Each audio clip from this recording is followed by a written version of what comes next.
Hi friends, అందరికీ పచ్చి కొబ్బరితో పచ్చడే కాదండి కూర కూడా చేసుకోవచ్చు. అది ఎలా చేద్దామో చూసేద్దాం.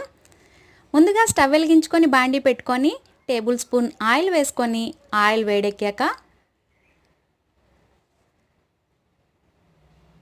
తాలింపు గింజలు అవి చక్కగా వేపుకోండి. దోరగా 4 పచ్చిమిరపకాయలు, 5-6 రెబ్బల వెల్లిపాయలు దంచుకొని వేసుకోండి.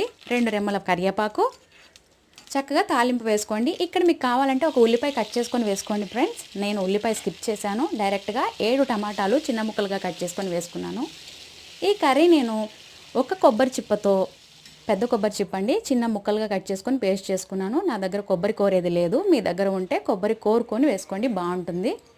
టమాటాలు మగ్గడం కోసం ఉప్పు, పసుపు చిటికెడంత చొప్పున వేశాను.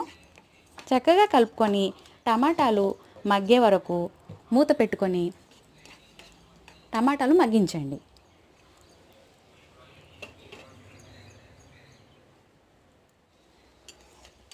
టమాటాలు మగ్గి కొంచెం ఆయిల్ పైకి వచ్చేటట్టుగా చూస్తూ ఉండండి ఫ్రెండ్స్. టమాటాలు మగ్గాయి అన్నాక ఆ కొబ్బరి పేస్ట్ను ఇందులో కలుపుకొని చక్కగా కలుపుకొని ఒక 2 సెకండ్లు మూత పెట్టి వేగనివ్వండి.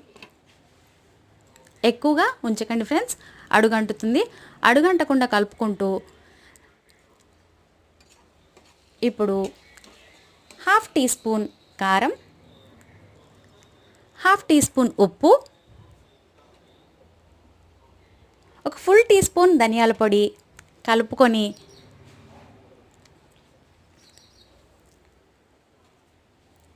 ఈ 3 వేసి చక్కగా కలుపుకొని కూర ఉడకడం కోసం నేను ఒక గ్లాస్ వాటర్ పోస్తున్నాను.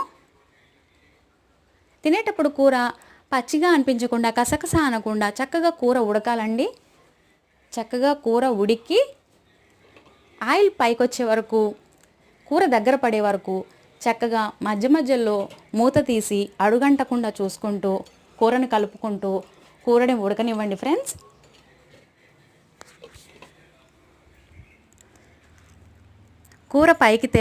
కూర చక్కగా ఉడికాక నూనె పైకి తేలి కూర దగ్గర పడ్డాక చిన్న కట్ట కొత్తిమీరని శుభ్రం చేసుకొని చిన్నగా కట్ చేసుకొని ఫైనల్గా కూరలో కలుపుకోండి. టేస్ట్ చాలా బాగుంటుంది. కర్రీని సర్వింగ్ బౌల్లోకి షిఫ్ట్ చేసుకుంటున్నాను.